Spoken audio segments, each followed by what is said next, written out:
Kini bitong senator nga bati kay ignaw nga mura jug Jonggoy Sing nga duna gani asawa nga sikat ug gwapa nga artista sa una apan karon laos na. Ni ana siya, hindi nyo na kayang lukuhin ang taong bayan. Unsa?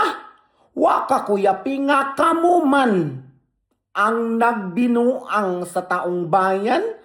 Sa una pa kayo ang nanloloko sa taong bayan, hindi lang sa taong bayan kundi sa Pilipinas. Sumaon sa inyong ipanghimo. Duna ba mo'y nahimong kaayuhan para sa katawhan o sa Pilipinas?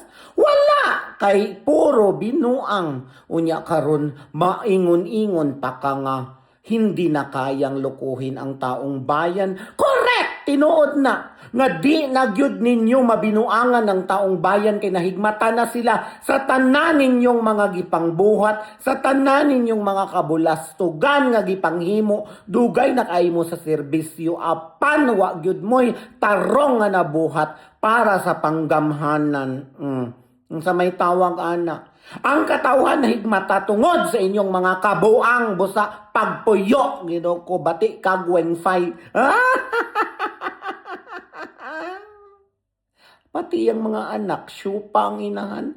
Pero ang amahan, tsaka magwong, so tsaka ang resulta sa ilang mga junakes. Alam na des.